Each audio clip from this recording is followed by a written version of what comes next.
Welcome. I'm Amanda Herman. I'm the Associate Director at the University Museum of Contemporary Art. We're very honored to have the artist Courtney M. Leonard with us this evening, along with an esteemed panel of incredible scientists that you'll meet shortly. I'm going to begin with the university's land acknowledgement. UMass Amherst acknowledges that it was founded and built on the unceded homelands of the Pocumtuck Nation on the land of the Norwotug community. We begin with gratitude for nearby waters and lands. We recognize these lands and waters as important relations with which we are all interconnected and depend on to sustain life and well-being. The Pocumtuck had connections with these lands for millennia. Over 400 years of colonization, when Pocumtuck peoples were displaced, many joined their Algonquin relatives to the east, south, west, and north. That includes Mashpee and Aquinnah, Wampanoag, Nipmuc, Narragansett, Mohegan, Pequot, and Mohican communities, with Abenaki and other nations of the Wabanaki Confederacy. These native peoples still maintain connections and relationships of care for these lands today. We also acknowledge that UMass Amherst is a land-grant university. As part of the Morrill Land Grant Act, portions of land from 82 native nations west of the Mississippi were sold to provide the resources to found and build this university. As an active first step towards decolonization, we encourage you to learn more about the native nations whose homelands UMass Amherst now resides on, and the indigenous homelands on which you live and work. We also invite you to deepen your relationship to these living lands and waters. Thank you. So the exhibition Breach Logbook 24 Staccato and the conversation we have tonight can be a guide of how to deeply consider our history and build relationships with the natural world. In brief, for those who don't know, the exhibition is the result of Courtney Leonard's multi-year residency at the museum in partnership with the College of Natural Sciences and the Natural History Collections here at UMass. It centers on the life, death, and legacy of one North Atlantic right whale named Staccato, who was killed by a ship strike off the coast of Cape Cod in 1999, and whose remains are housed here on campus. In early 2023, Courtney began her research and worked closely with a team of UMass staff, faculty, scientists, and students to develop the show, which includes Leonard's paintings, videos, ceramic pieces, and objects that she selected from the natural history collections. One goal of the project was to bring attention to the collections on this campus and demonstrate the breadth of what we can learn from them. Also, importantly, we wanted to see what we can learn when an artist interprets these collections in collaboration with the scholars who steward them. What can we as viewers learn when art and science are woven together, and how does the work between two different fields of study impact the other? How did the story of Staccato impact the artist and the scientists she worked with to create her exhibition? This is what we're here to explore tonight. You'll meet our panelists soon, but we want to acknowledge one member of our team who's unable to be with us tonight because she's studying in Costa Rica. This is Emily Volmar. She's a UMass undergraduate student majoring in natural resource conservation with a minor in studio art. She was the art and science research assistant on the project, and along with Amy Teffer, who you'll soon meet, created the interactive science room that's in the exhibition. She also wrote an in-depth research paper documenting the project and its outcomes, which we'll soon share with the public. We want to thank her for her dedication, hard work, and the care she put into this collaboration. This event tonight was made possible thanks to a generous grant from the Women's Fund at UMass. We're so grateful to them for supporting this creative collaboration. The grant allowed us to bring Courtney here today and allowed us to document the evening so that future scientists, students, and artists can learn from the project. And tonight we have Kate Geis here from the Women's Fund to just say a few words before we begin the program. Yeah.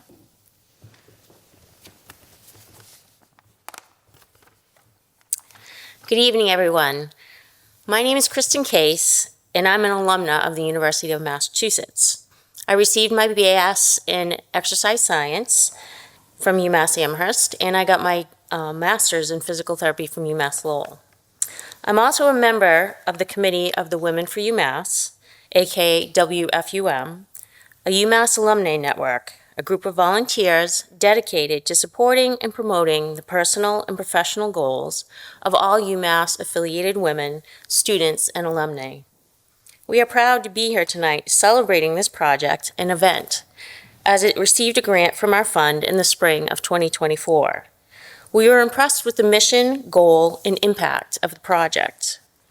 The WFUM grant program has been financially supporting UMass students for over 10 years. To date, we have funded over 70 UMass Amherst student projects totaling close to $400,000.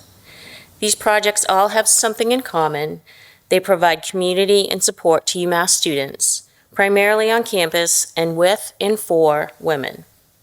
For you alumna and soon-to-be graduate students, WFUM continues to support UMass women through networking opportunities and events that provide women the opportunity to build relationships and support one another, both personally and professionally. All our engagements have the goal or mission of fostering UMass community of women supporting women. There are several ways to learn about WFUM. Please visit our website, umass.edu/WFUM. If you are interested in getting involved, please come and find me. Thank you for this wonderful opportunity to kick off this project with you all. We're going to watch a 9-minute film now about the project made by local filmmaker Kate Geis. We believe that this film is going to set the stage nicely for our conversation. Afterwards, our panelists will come up to the stage and we'll begin the conversation. We're going to make time for some questions and answers from the audiences, so please think of those as you listen and watch. And then we invite you to stay afterwards for the reception to have more food and drinks and continue the conversation. So without further ado, I'm going to begin this 9-minute film.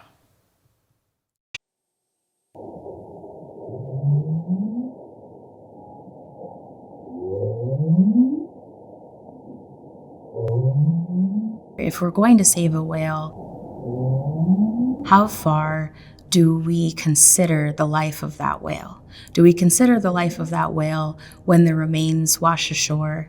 Do we consider the life of that whale when we are then deciding where the remains go and who gets to study those remains and in what collection do those remains stay?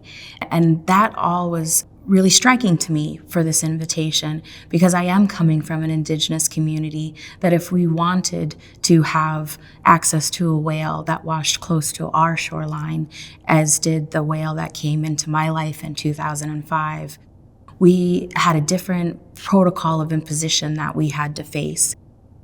It proved that we are valid to be in this conversation and to have access culturally to the remains of a whale. I'm here in 2024, feeling very honored and blessed to have also met so many people as a part of this journey and intention to be here in this moment at Breach Logbook 24, focusing on Staccato. 2023, I had come to visit the campus and had been told that within the collection in a barn that there was a whale, the remains of a whale, and that whale had a name, and that name was Staccato. It was a space that I wanted for myself to enter in a respectful way. And I walked into that space and I remember placing my hand on Staccato's skull and having my own time to say what I needed to say in that moment. In the storage facility, we have 2 right whales. We have Staccato. She's a fully adult female. We also have a fairly young calf who is also a female. So working with Courtney, the questions she's asking are not ones that I've ever thought about with working with Staccato. She's interested in her family tree and relationships with other whales, wanting to know how many of her family are in other museum collections. So those sorts of relationships are not the types of relationships that I or many biologists work with. And it's difficult to say because so many whales are not individually identified, nor are they kept. And if there are right whales in collections, they may or may not be individually identified. But there are other connections that we can make. The combination of biological knowledge we have and combining her more artistic and spiritual connections with whales and water, I think, is going to be a really interesting exhibit. The invitation was centered around thinking through a relationship building with the natural science collection. My familiarity with collections and museums and being an Indigenous person has not always been positive historically, but that there could be potential to just take the time to think through that. Okay, so staccato would be rib bone, potentially baleen. I don't know about the discs yet.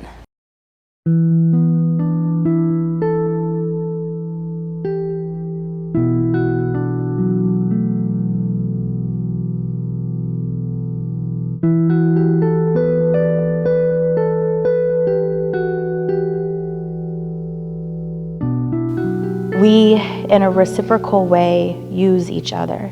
Like when I die, I'll go back into the earth and I'll feed other things.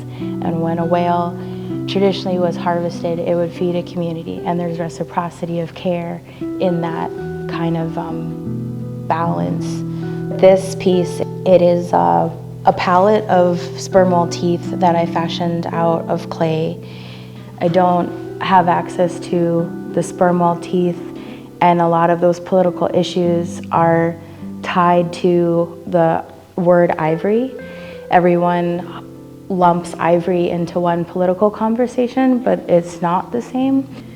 So I had to think about, what material do I have access to? And then the palette represents the majority of whales struck per year and killed are by the shipping industry. So it's like the palette hit the whale and then provided the teeth. And these teeth, there are about 60 of them. And the question that I pose in the work of Breach is, can a culture sustain itself when it no longer has access to the environment that fashions that culture? Do we think about honoring remains and access and who gets to have the whale when it washes up ashore?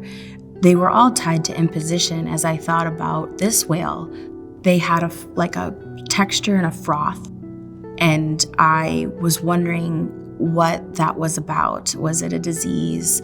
So I asked the question, and Kate had informed me that that was where the bones had healed from a ship strike. And the healing was almost like the ocean, almost like foam. That meant that she had been able to heal from that impact, but still continue her journey in life. And so I then asked the question, what happened to cause her to then die? And I was informed that it was another ship strike, internal hemorrhaging from the brain. And that was really impactful for me to think about how you can be struck more than once in your life and continue and heal yourself and continue to live, but then have to be struck again. And that's the final blow. And the movement towards saving the whale has brought forth a lot of amplification of those ship strikes or of entanglement or of other causes that the species faces. But not many people may see the resiliency and the life of a whale. And I maybe equate that to myself as well as being an Indigenous person. Not many people give us acknowledgement or credit in terms of our perseverance through generations of imposition, and how through all of that imposition and all of that impact and all of those strikes, we're still here and we're still willing to engage with the people that struck us. So the whale becomes a metaphor, maybe potentially almost for myself, maybe for my community, maybe for the hope that if you pay attention to staccato, may you also pay attention to us. And know that the impacts that staccato was faced with is also potentially similar to people that are your neighbors. And people that are not your neighbors by choice, they're your neighbors by a long history of imposition and harm that many were responsible for. If I continue another logbook, it will be because it is supposed to be. But I don't know how long I'll do this work.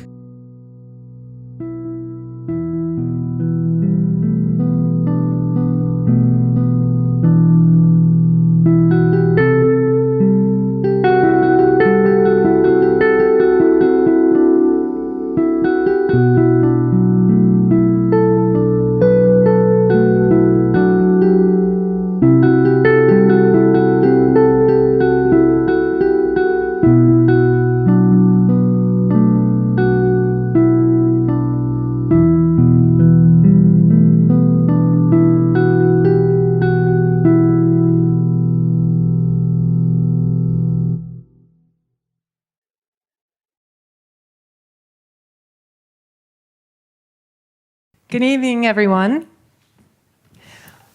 My name's Julie Brigham-Grette. I'm in the Department of Earth, Geographic, and Climate Science.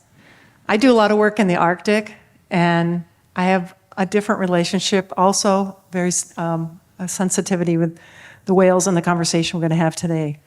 But we mainly want to hear from our panelists, and so what I'd like to do first is for each of us to introduce ourselves, and I encourage you to get the microphone up near your voice, and to talk about describe your role in the project, and then we can explore some questions. So first, I'd like to invite Courtney Leonard. Would you like to introduce yourself and your role in the project? Although the movie was brilliant. Excuse me. Hakame Tuutni, my name is Courtney Michelle Leonard. I'm from the Shinnecock Nation of Long Island, New York. I am Breach, and everyone here is Breach. I think I'll leave it at that. Thank you. Okay, next about, go ahead, Michelle. Michelle has the mic. Go ahead, Michelle. We're just going to pass it along. I'm Dr. Michelle Staudinger. I'm adjunct faculty in the Department of Environmental Conservation here at UMass. I'm also associate faculty at the University of Maine in the School of Marine Sciences. And I was the faculty advisor to the students on the project and helped oversee a lot of the research underlying the science room and science portion of the exhibit. So I'm Kate Doyle. I manage the vertebrate collections and the non-insect invert collections for the natural history collections here at UMass. My role in the project was primarily to provide Courtney and the team access to the specimens and to provide any information about those specimens that we had for the research. Okay. And last but not least, we'll hear from Amy. Hi, I'm Amy Teffer. I'm a postdoc here at UMass. I don't know who I am. And I worked closely with Emily, who you saw earlier, who really needs so much credit and acknowledgement for this project and the research that she did, and did such a great job. So she and I worked closely, and I basically just helped her get her wheels and get going and help with this wonderful thing that we're here for. Great, thank you very much. So to start things off, one thing that certainly touched, I think, most of us is that there's a real theme in the video about how we heal and how Staccato healed and how we healed, and certainly in this time of a rocky road at many levels within the earth, and the way we treat it, and so on. How can we bring that healing sense forward? How can we use that metaphor that's so beautifully used in our work and also moving forward? How we here as a community can think about that healing. I was struck by in the movie how paying attention to staccato might mean paying attention to Indigenous values and Indigenous knowledge. So would anyone like to kind of start out with some comments about that healing? Anyone? I can warm us up a little bit by just saying two ways that I heal is I go to the water, and then the other is to be with community. So I will just say, just my coming here again in maybe, I don't want to say a conclusion, but hopefully a continuation was I arrived and I was like, wow, I missed you guys. And I really appreciated returning here and being with community. And so I'll just say one portion of healing, even in whatever people were going through with their feels in the past couple of weeks, I had to be with people, I had to be with community. So those are my kind of components that also I think is a part of my appreciation of the voices and the work that brought us here today, is you guys are a part of my healing journey. So I just want to say tabutni. Yeah.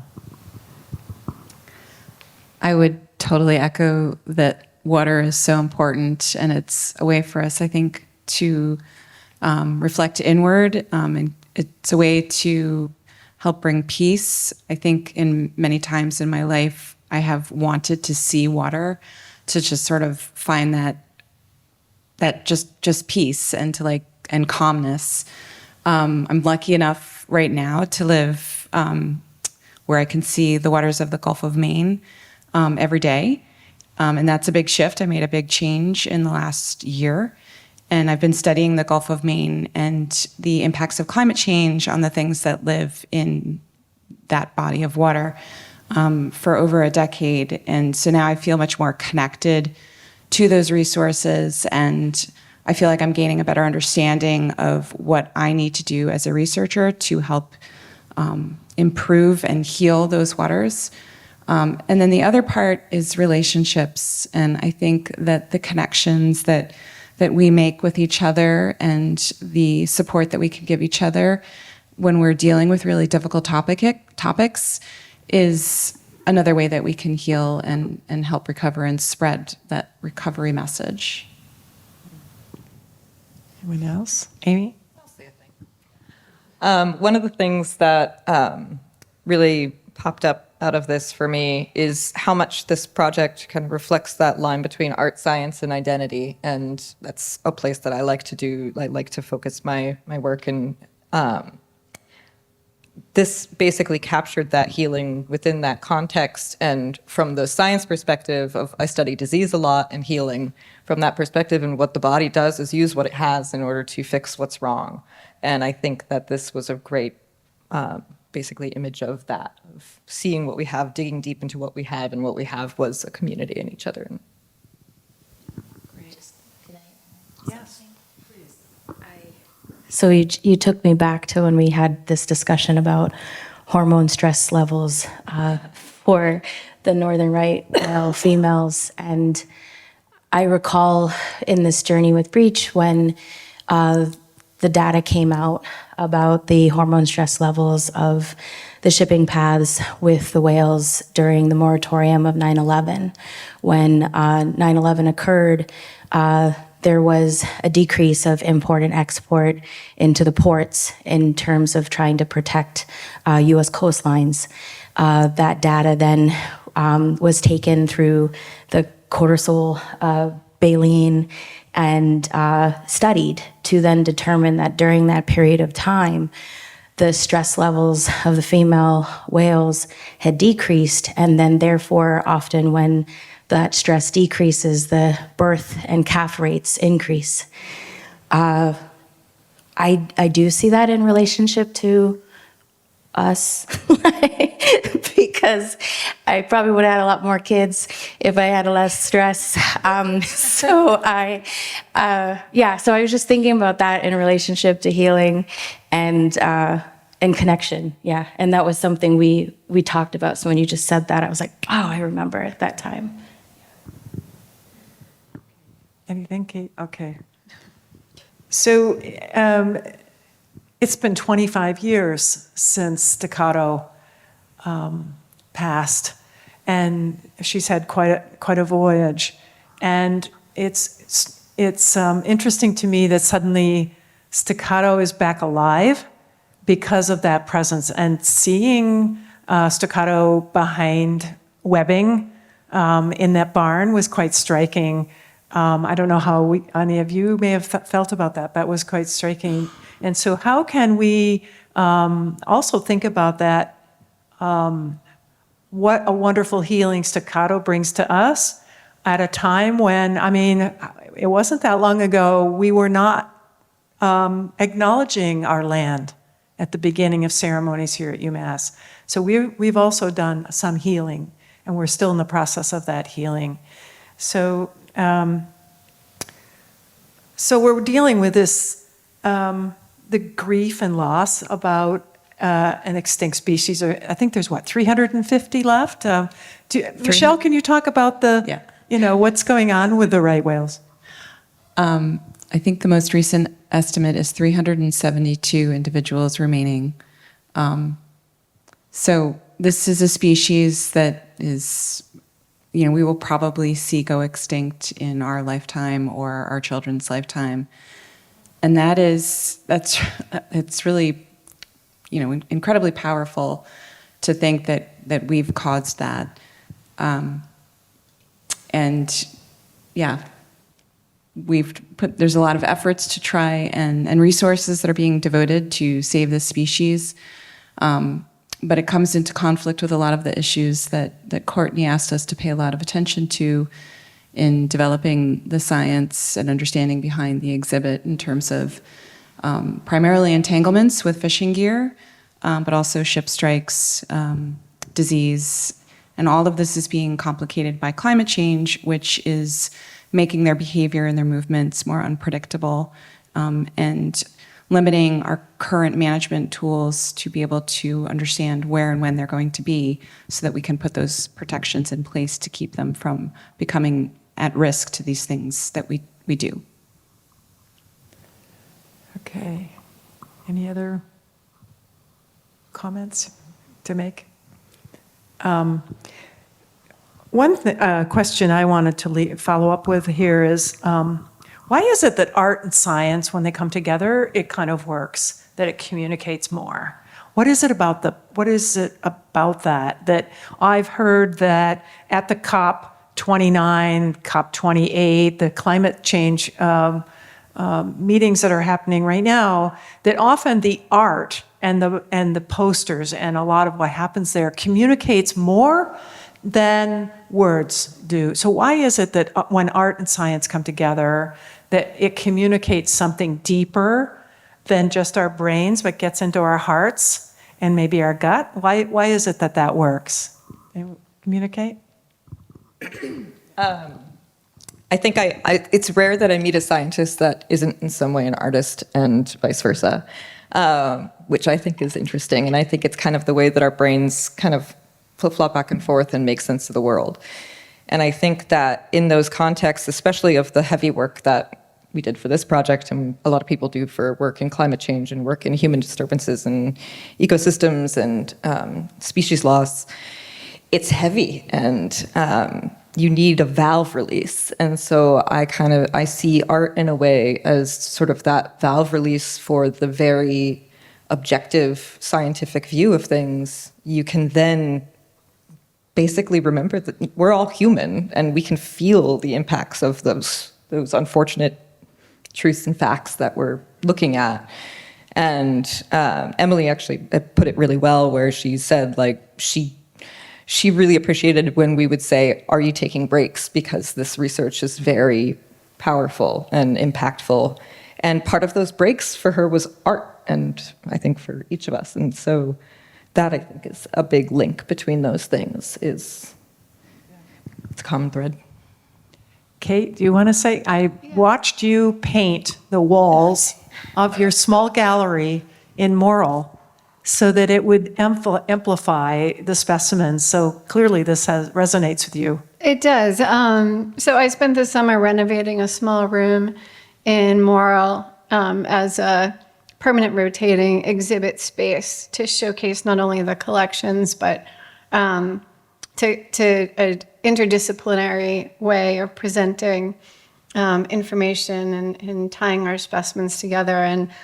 And I teach the labs for a class about mammals, so we have hands-on.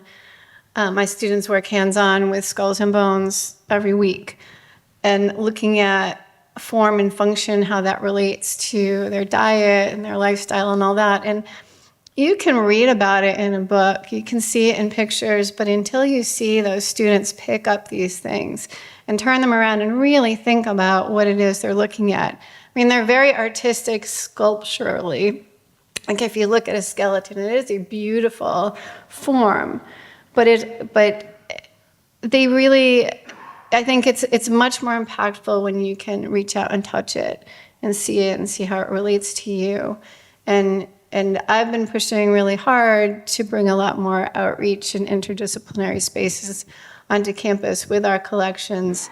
And hopefully this little room is kind of the start of something bigger. We don't have a natural history museum on campus, but we've got all these different little collections that can work together and I think be much more impactful, reaching all kinds of people, not just scientists or artists, but everybody. Could I also ask, just to help inform our audience more about Staccato's ancestry in the report, the science report that I read? It was amazing to see the family tree. Of course, Staccato was first observed with a calf in 1974. So Staccato had to be 10 or 11 years old in order to have a calf. And then she had many calves. And then they were traced through. Would somebody want to talk about that process of, or maybe that was Emily, but can somebody talk about Emily's work with researching Staccato and where did Staccato's name come from? That was a lot of questions. Let's see if I can go through it. On the spot. So Staccato's name comes from the markings on her head. And those are unique patterns that are found on different individuals. In addition to those patterns on the head, also the flukes often have different coloration patterns that can be used for individual identifications. So for other whale species like humpbacks, we can use these different patterns to track individuals over time, and there's a database that's managed by the North Atlantic Right Whale Consortium, and they have all of the sighting records for North Atlantic right whales in the western North Atlantic Ocean, as well as humpbacks and fin whales and many other species that are identifiable. And so these sightings and these individual identifications allow us to understand the patterns of movements and habitat use and lifespans of these different organisms. So we put in a data request to the database, which Emily then managed, and then pulled out all of the observations where there were connections with Staccato, as well as Staccato's observations in the data, and was able to piece together a family tree. And I believe some of the records also come from the stranding records, but I think it all eventually funnels into that database. Yeah. So with that data, she was able to build a family tree like we would recognize for humans, and that was a figure that is displayed in some of the surrounding products to the art exhibit. One thing that I was looking at that figure actually today as I was thinking about coming here, and something that occurred to me was that the Staccato's grandchildren are just coming into reproductive age right now, and so there's another generation that we may see that is linked to Staccato in, I don't know, maybe the next few years. It'd be nice to continue this. So that research came about real recently, so that when you acquired the skeleton, we didn't know anything about that. Or can you elaborate, maybe get the microphone there, about what you knew then versus now as a result of this project? So when I first heard about Staccato, it was a typical way I have a contact with the Massachusetts Division of Fisheries and Wildlife who is retired now, but he's very into salvaging anything, but including a lot of the marine mammals. And a lot of them strand along in the Cape because of the feeding areas off of Georges Bank and also just the physical structure of Cape Cod. We have a lot of whales and dolphins and seals that strand along there. And I would get a phone call, Kate, we have a dead whale, do you want it? And I would gather a team if we could take it, gather a team of students and go down to the beach. And Staccato was a 3-day whale. It took us 3 days to take her apart, to do the necropsy with a big team of people from all over the place who took tissue samples. Our part is always to salvage the skeletons, but in a way so that you don't damage the bones in the process. And so that's all I knew about her. I knew that she was sighted with a calf in 74, so we know at the time in 1999 when she was found floating dead that she was at least 30 years old. My thought was probably much older. The necropsy showed that she had some chronic conditions that probably didn't directly relate to the immediate cause of death, which was ship strike. The necropsy revealed that she had a fractured jaw and some subsequent sepsis that developed probably 7 to 10 days prior to death. Was like the most accurate. It's hard to figure out exactly when the timing of things.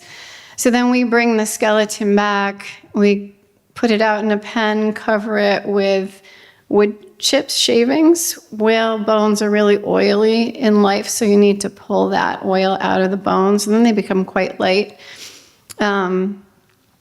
And it was only after the skeleton was clean that we saw the previous damage to her ribs, meaning that she had been struck by a boat previously and healed from that, as you saw in the video.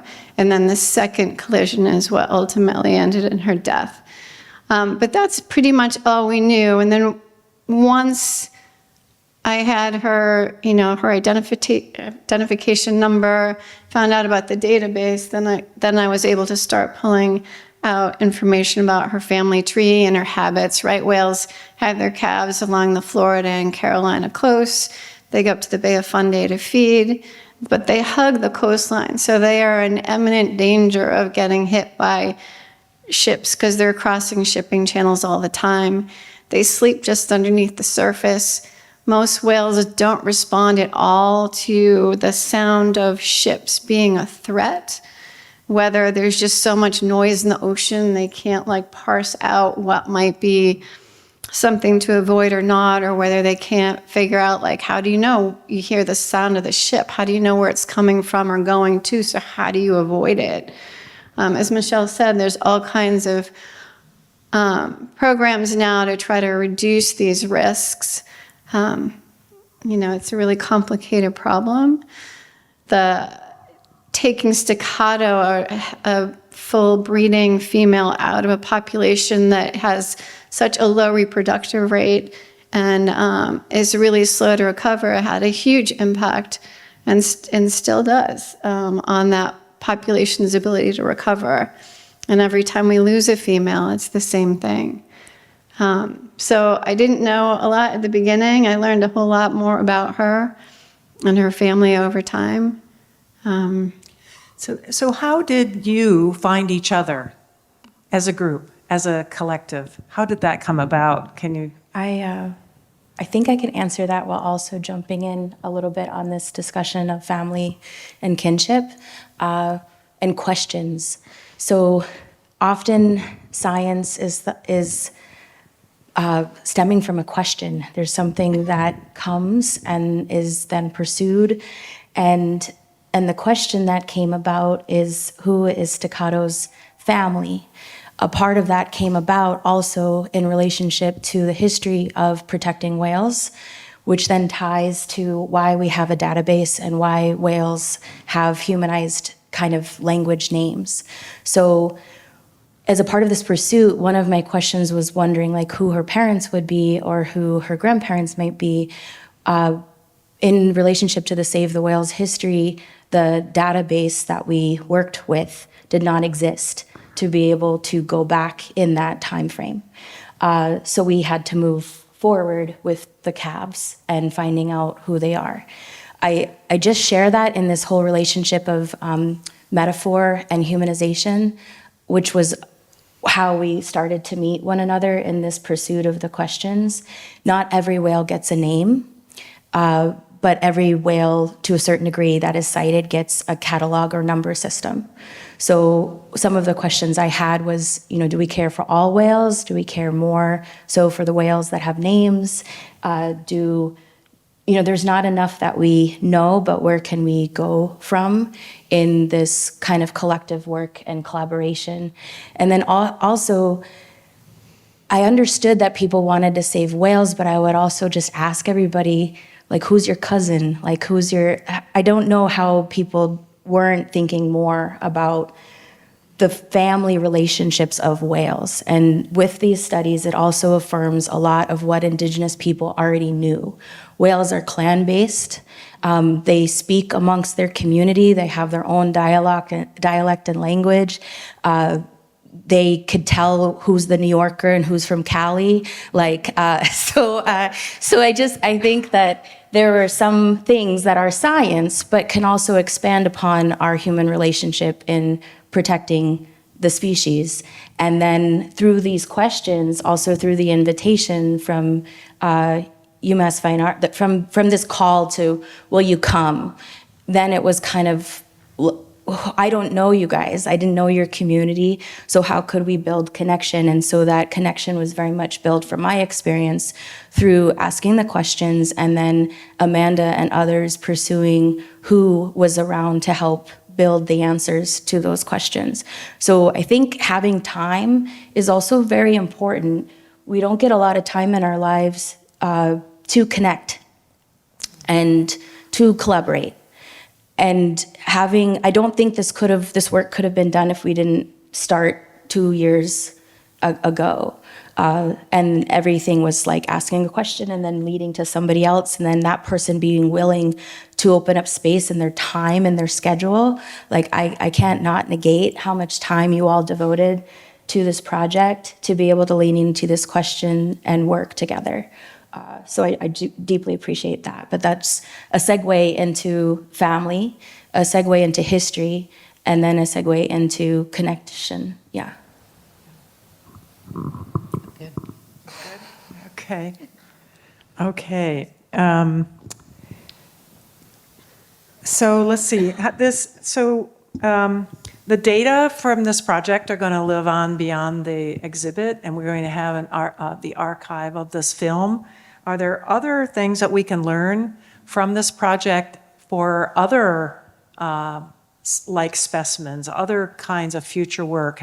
Has this inspired any additional thoughts about what can we do next to think about? These kind of things. Well, I'm using a lot of the materials that were developed and the stories of this project in the courses that I'm teaching, in trying to get students to, think outside of their normal comfort zone and to think about the connections in the world. I teach a lot about ecosystems and food webs and those trophic relationships, predator-prey, competitive, and disease. And to harken back to your earlier question in terms of connections, I was actually making a decision to leave this area and try something new myself. And I was contacted about this project and thought it just sounded so interesting, and I really wanted the opportunity to work with you. And so even though I was literally getting ready to move, I decided to devote time to this project because it just was so inspiring. But in terms of connections, Amy and I have known each other now for like 20 years. And I immediately thought of her as somebody who could help bring this project forward for a number of reasons. She's also a very talented artist, and has always appreciated and made me appreciate the connection between science and art. And I knew I was going to need help because I was like in this transitional period. So then we all came together and brought different strengths to this project and different knowledge and art to the project, of course. And yeah, I actually forgot where I was going with all that, but just connections and why we were working on this is really important. Yeah, it seemed like a kind of, once it popped up, she was like, I'm leaving, but we have to do this. And I said, yes, we do have to do this. We're doing this. One thing that I'll say as far as legacy things is some of the work that Emily put together, and we're talking about the family and the children and the grandchildren, and the shipping lanes. She actually developed maps where she's overlaid where there were sightings of each of these whales, including Staccato, her children, and her grandchildren, and overlaid that on top of shipping maps to see how that overlaps with where those shipping lanes are, as well as other potential threats to North Atlantic right whales. So you get a very visual sense of like, ooh, yeah, it's a danger zone. And like, what can we do? And that was the end of our science room exhibit, was the question of what can you do? And people could write out responses and put them up. And so that being a component was kind of the next steps as well, as like, what can you do when you get back? So you were a postdoctoral researcher with NCASC, is that right? Yeah. So when you're not doing art, what is the science that you're doing?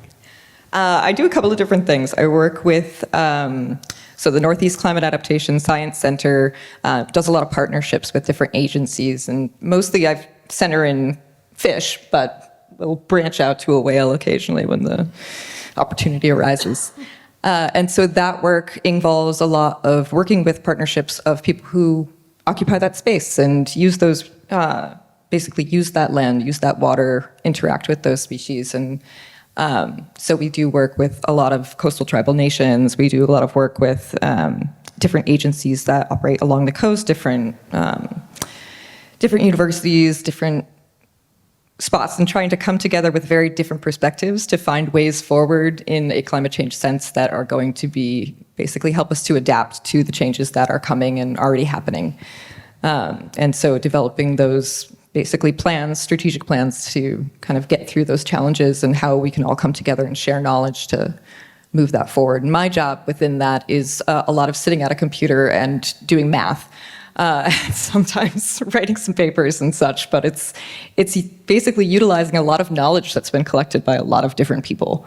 And so that was part of this project, was basically finding all of the knowledge that Emily was collecting and going through it with her and saying what could potentially be useful and inspiring and these sorts of things, so that we could then present that weekly in our meetings. Not everyone's familiar with NCASC, but particularly not familiar with its connections with indigenous groups throughout New England. And the Shinnecock Nation is part of that. So can we elaborate a little more? Because I know when you're working across different groups coming from different perspectives, progress happens at the rate of trust. That's how you move forward. How is that process, for example, with the Shinnecock Nation? Are they involved with the NCASC? What are their connections, and how is that growing and getting better? I think I saw John Woodruff in the audience, so we may honor him later. So I'm not very familiar with acronyms. Can you tell me again what NCASC is? It's the New England... Sorry, yeah, that's right. I do that. Okay. No, it's the Northeast Climate Adaptation Center. Oh, gotcha. Yeah. Okay, so we get a lot of invitations, like more so now than we ever did before. So I do want to I kind of want to relate to like the word breach, and breach is a breach of contract. It's a breach of imposition. It is also the physical, like breaching of a wall or barrier. It is also the whale as it rises through the surface of the water. I share that in relationship to this question about visibility. So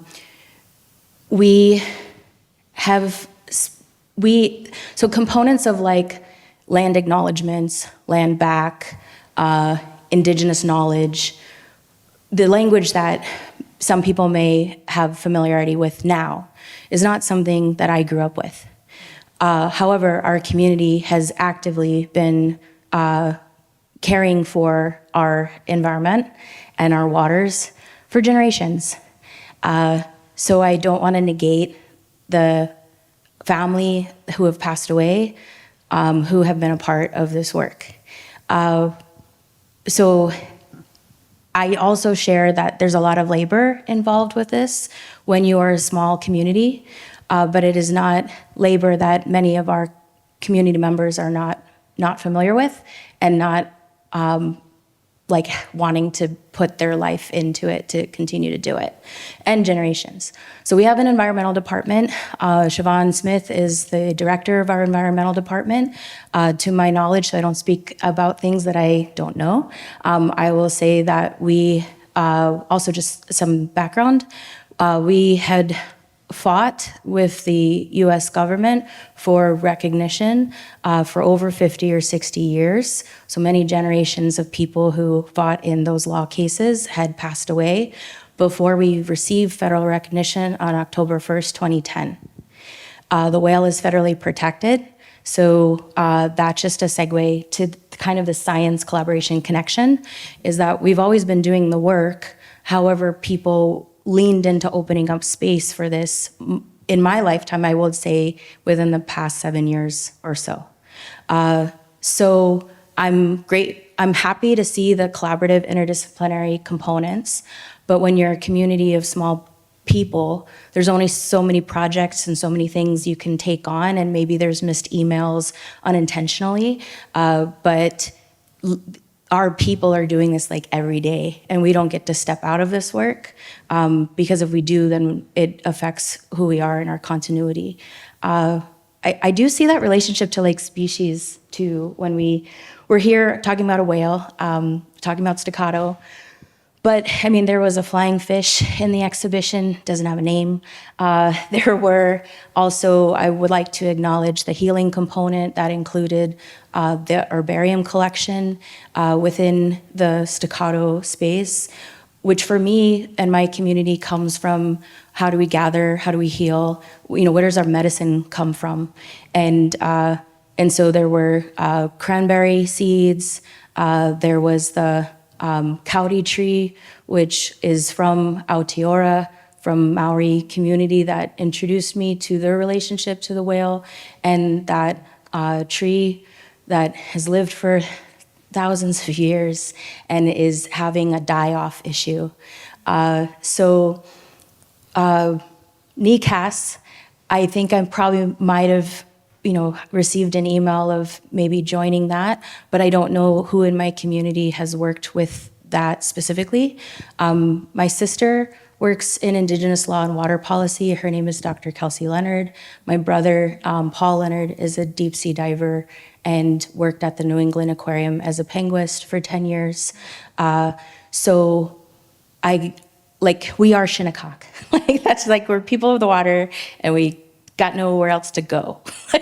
So I just think what I've learned from your work is that you all have leaned in with this kind of community building. Like you're working on the heron pond, like you're working on the fish with the heron that are in relationship to care of contamination and water quality in those areas. There's soil sampling that goes, there's a lot of trust that needs to occur. So I won't speak for all of those things, but I think that I appreciate that people are leaning into this collaborative work. And I also know that there's difficulties in that because, trust is so hard. And But if you can bridge that and move forward, I think it lends to a lot of beautiful, like, caring work. Yeah. I could say a little bit more, which is I'm glad you brought up your sister, because I remember when I learned about you and your work, I was like, wait, I think I know her sister. And realized that John and I had been working with Kelsey, and we had organized a class that she had been involved in, and we had learned a lot from her in that process during COVID.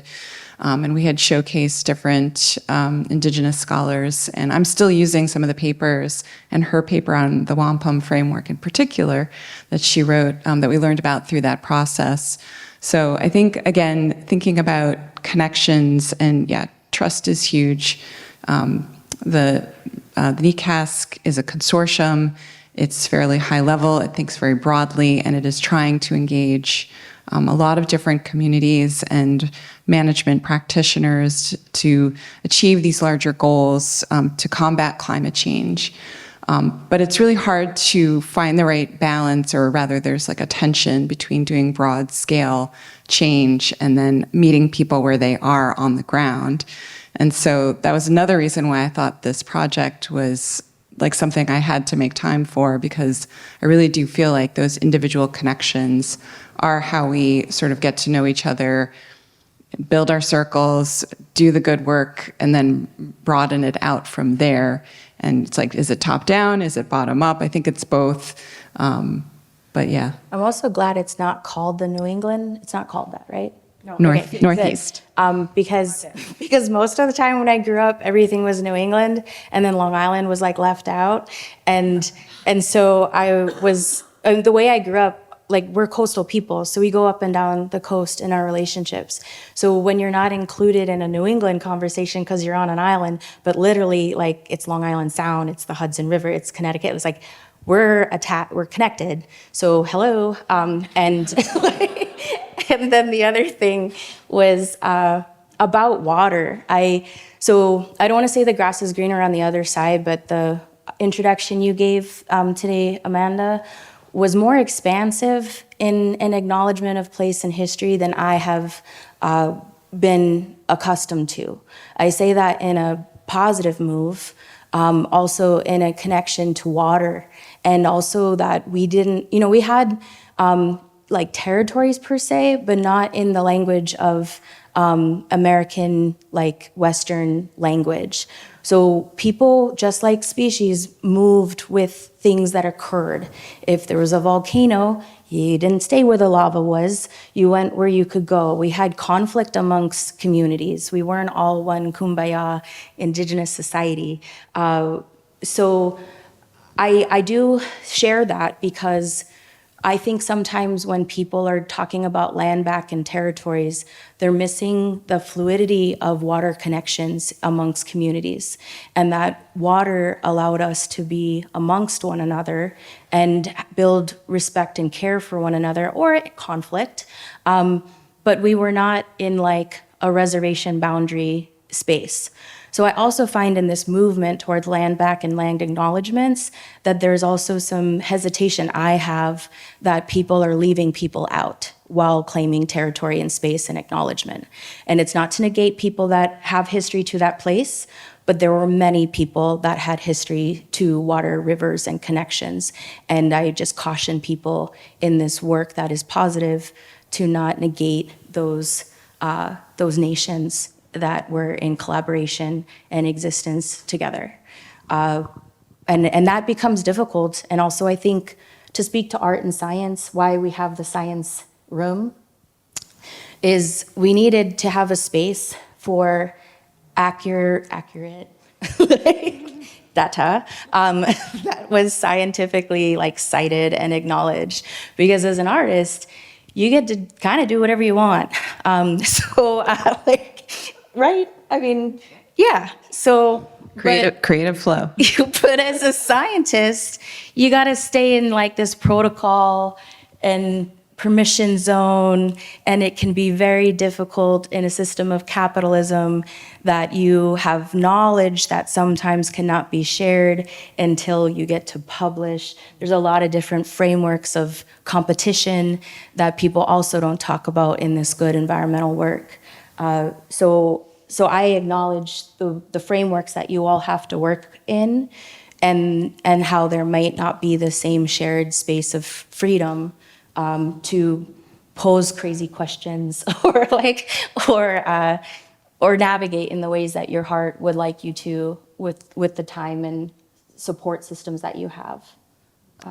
And you touched on you get to do what you like because you're an artist, and it made me think, how did you select the pieces? You know, in the film, it shows you and Kate looking through the specimens, and you did have a lot of choices. Were there particular things that drove you to a certain, obviously the ribs that is healed, but can you think about what was that process and why did you select the things that you did? I'm going to contradict myself, but also with some clarity.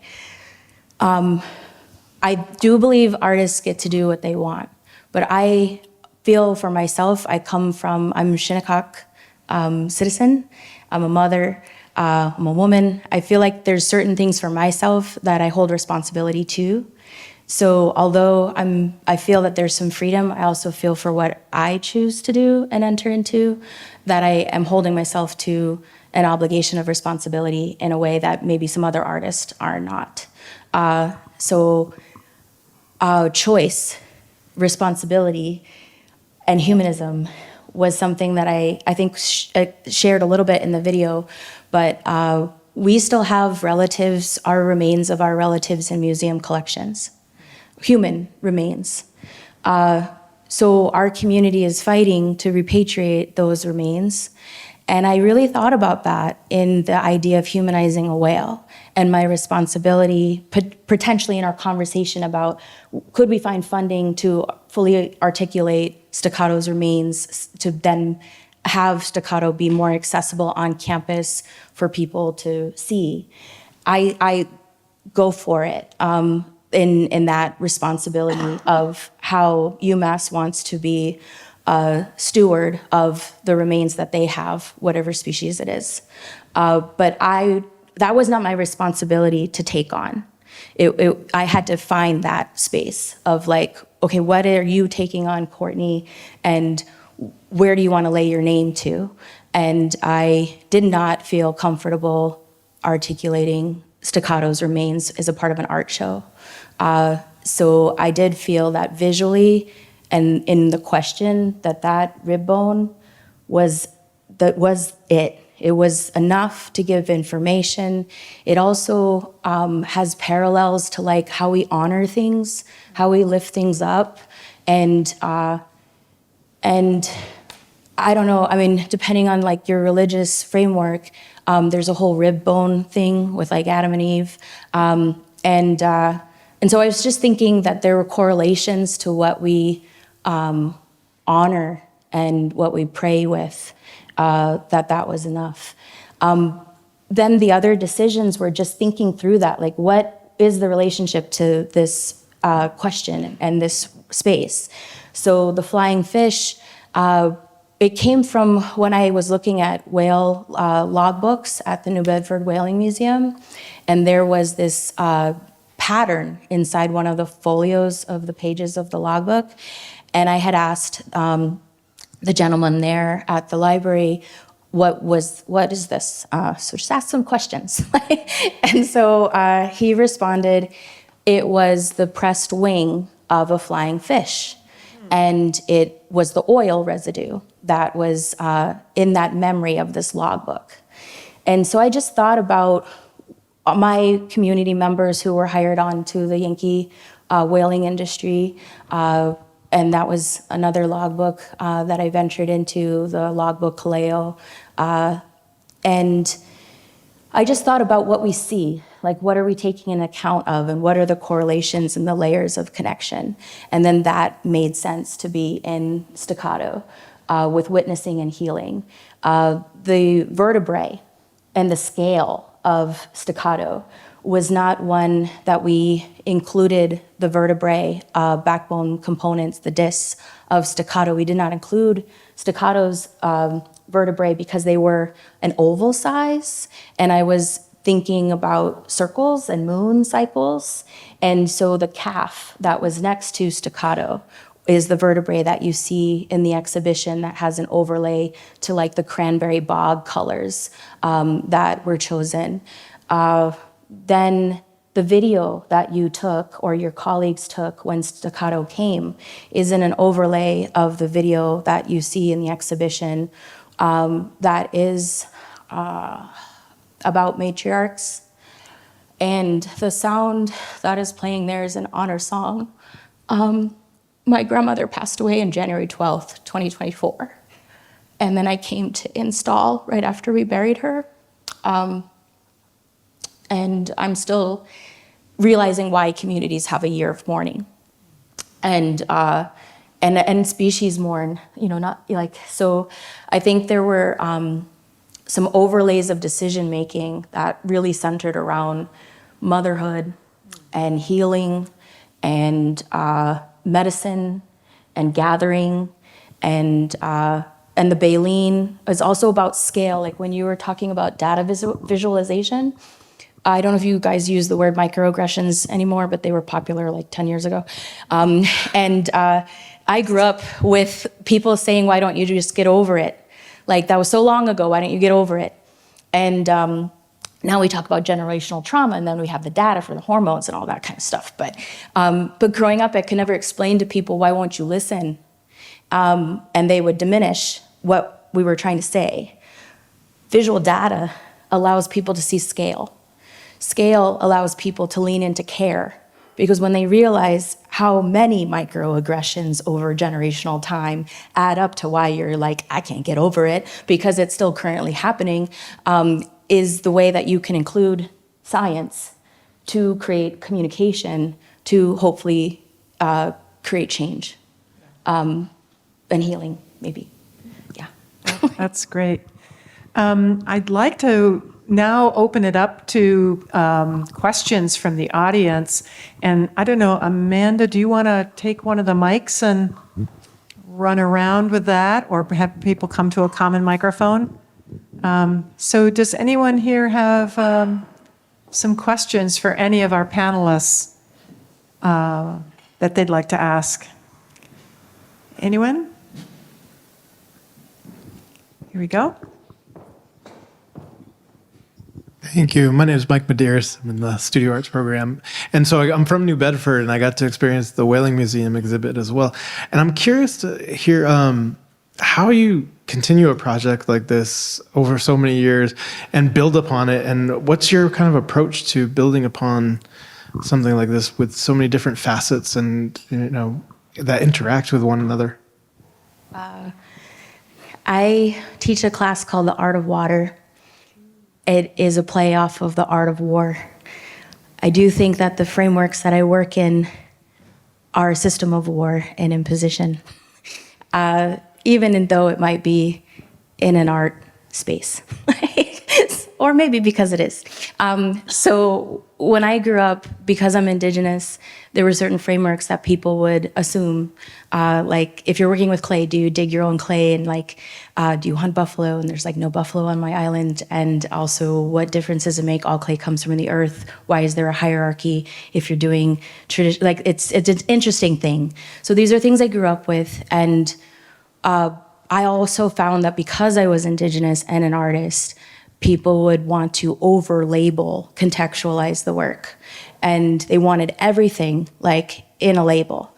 And I really felt that diminishes anyone who comes off, wherever they're coming off. If they're walking off a street and they're coming into a space, I want to know how they're going to respond to that space without it being predetermined for them to have, this is what you're supposed to see. So I came to Breach because of imposition, working within art frameworks.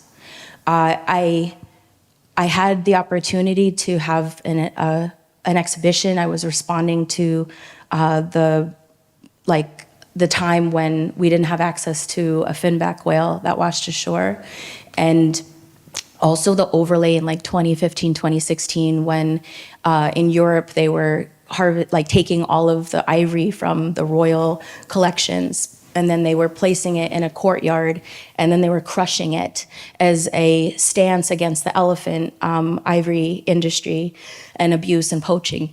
But ivory laws and laws that we are building upon, they're not understanding nature's laws, and they're not understanding indigenous communities' relationship to nature. So the first show I did was called Breach, and thinking through this codex of English words, like English is a language of imposition.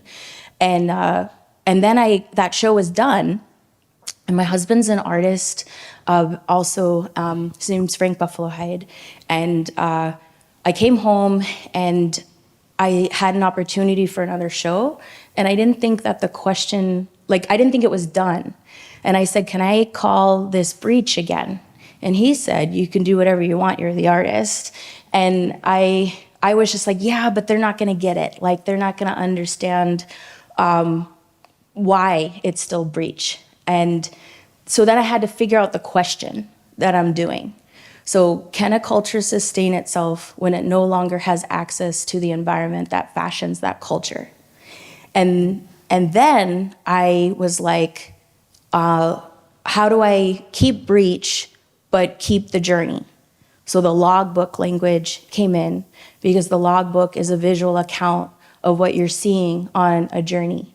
And that was how I was able to frame a codex from year to year of what I was observing through climate change, coastal erosion, rising waters, subsistence harvesting rates. And that's where, if the invitation is there to be on the journey, then Breach had the ability to continue. But I had to build that framework through the art of war within art structures, because it was really difficult for some curators or people to understand how to write about it.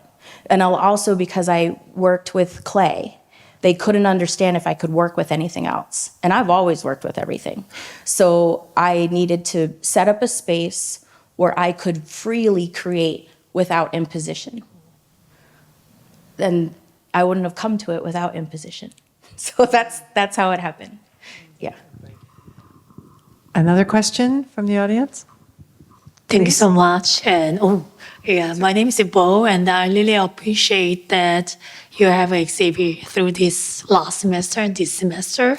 Cause my students, when I brought them in your exhibition, and then everybody had a comment about very calm, relaxation, and the energy of very gratitude, appreciation. So I have two questions about you. And first is how do you create aura or energy that kind of preserve not only a exhibit but also energy, very appreciation? Because immediately we felt same energy that we had your exhibition. And then there's a second question, how do you break down institution?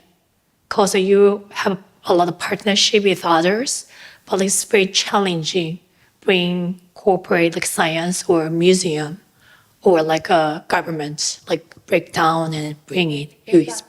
They got their own room. No, I mean, there was collaboration, but ultimately it's a huge space. The museum is a huge space. So the imagery doesn't do justice until you come to a space. Also this kind of concrete, Bauhausy, what is it? The whole brutalism. Yeah. So concrete, and it's got its own issues. And so I was coming to a concrete, cubist, brutalist space, sound. I think sensory experiences is a way to create emotional relationships. And I also think about sensory experiences from that of the whale when they're dealing with big boom, sonic booms. So I felt that sometimes spaces didn't include all of the senses that humans can engage with, and that helps me to make decisions when I visit a place. So when I visit a place, I listen to the place, and then it allows me to know where a sound should be to echo into the space or be reduced in the space, so that you're creating like an honor system of experience within a space. A lot of those things can't be determined if you don't visit the space. So coming to place is really important. Working with the exhibition people, Lyle, props to you, is also really valuable, because you have to work with people that know the place and know how the place functions and what we can do with the place, like how many projectors, what do we have? And then I think about what I try to do as my respect for poetry, like language, when you can pause, which I have a hard time doing, and I don't put periods at a lot of the things I put out into the world, because I don't feel that I've concluded my thought. So when I go through a space, I hope people don't have one direction of entering into it. I feel like they can go however their soul takes them. And a lot of what I do is just abstracted memory of place, like the aerial views of a cranberry bog, or the flesh of the whale when it's cut by entanglement. Those are the overlays that I hope to offer, and then leave room for people to pause. Because sometimes, and thank you, Amy and Michelle, all of you, when you said to Emily to take some time with what Emily was researching, like the death of whales, the imagery of the necropsies, it can be a lot. And I realized I was a lot healthier 10 years ago, than this journey of breach that I am now, because I don't think I'm very good at taking care of myself. So I really appreciated that type of call for our time together was centered to think about, in all of this chaos, how do we create time for each other, or for yourself, to create a space of joy and of maintaining, so that you can continue. Because you can't create if you can't create. So that's how I came about that. But to do it, you have to have support, to be able to do the work. I can't negate that. There was a space provided, there was communication and connection built. And that's why I often don't sign the work of breach, because I don't feel it's mine to sign. So this whole Courtney M. Leonard, I think we talked about it a little bit. I was like, can you put my name small? Because I would much rather it just be breach logbook 24. And then people know that there's all these people on the ship. There's all the, you can't have a ship without the people that make the sails go up. And so no captain here, just into community team building. Yeah, and I love we're circling back to healing, really, in this conversation. Are there any additional questions? I think we have time for one more question. One more question?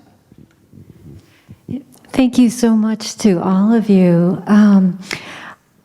Someone along the way mentioned a weekly meeting, and it made me really curious about that process of just the kind of the nitty-gritty about how you each brought these components together, and for you, Courtney, how you worked with that tension between being an individual artist and needing to have that kind of private, open-ended process of exploration, while also working with a team of people who were contributing to that, but coming from a different direction. And also with deadlines, right? Well, I do want to keep this short to open up space for others, is that we realized, I think, at a certain time that we needed to maintain a system of connection that helped, I hope, at least it did for me, in a framework of like accountability and return.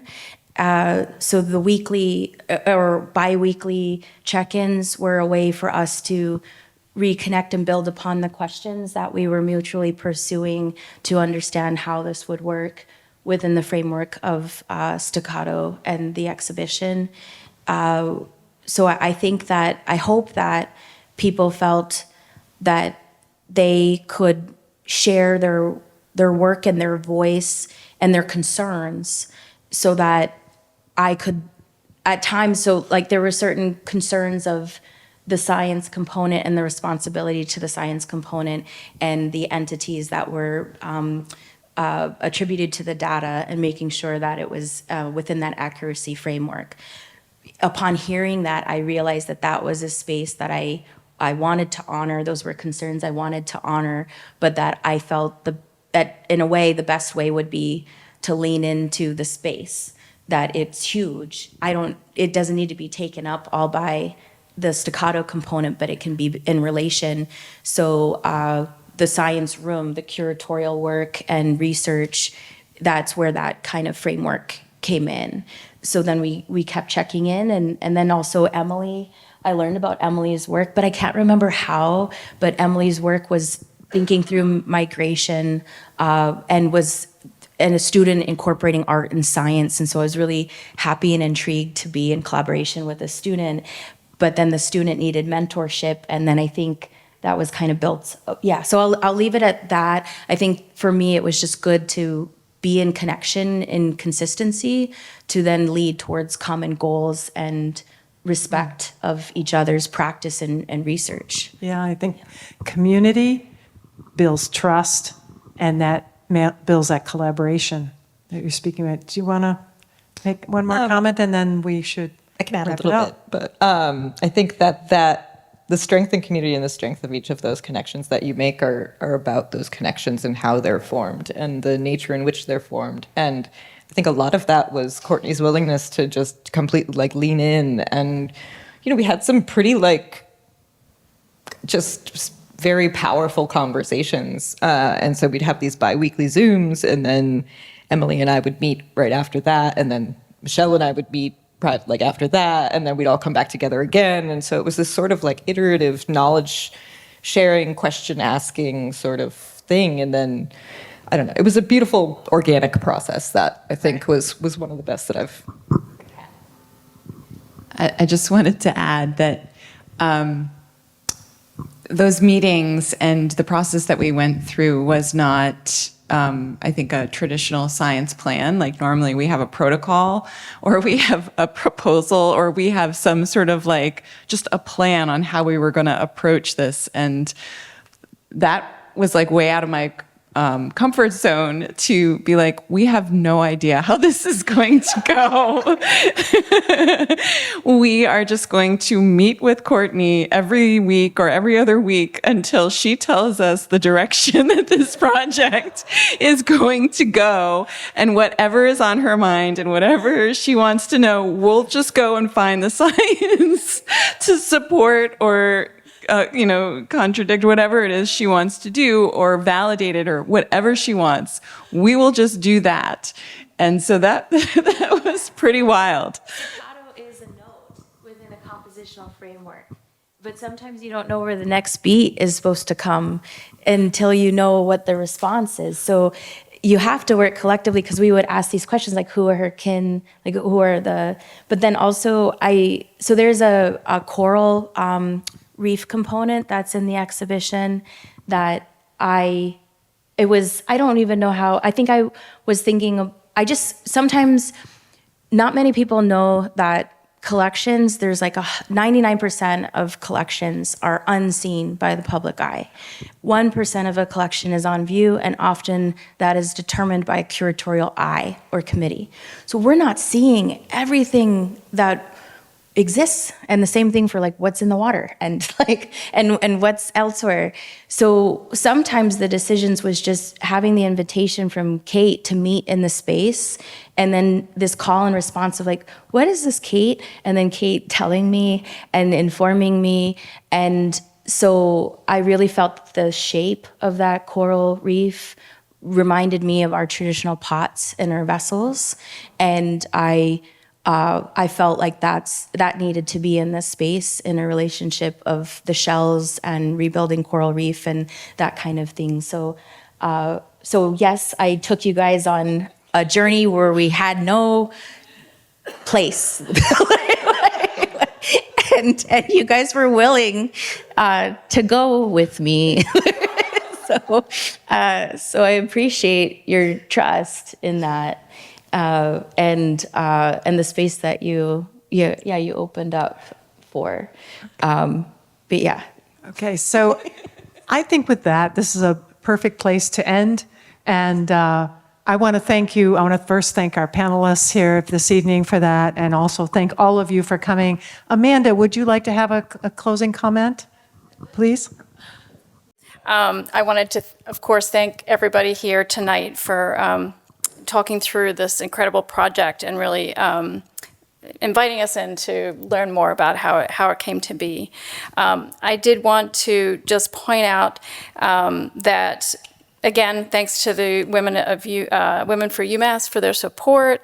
The exhibition itself was supported by many, many people, and I'm not going to say them all, but they're up here, and we really thank them for their contributions. It took a lot of financial and labor to make this project happen, so I want to thank the museum staff who helped this happen, the exhibition, but also tonight in the Fine Arts Center.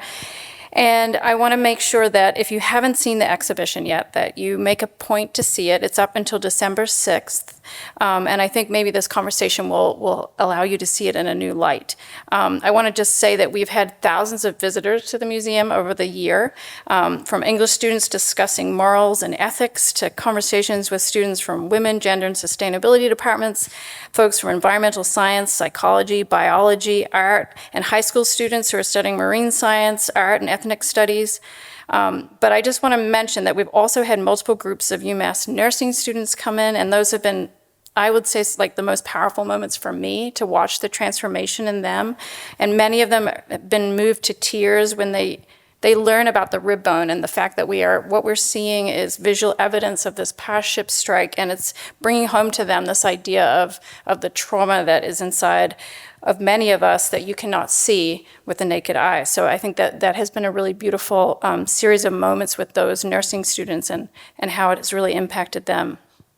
So I want to end by thanking Courtney for the work that she does, that she did here, and that she continues to do.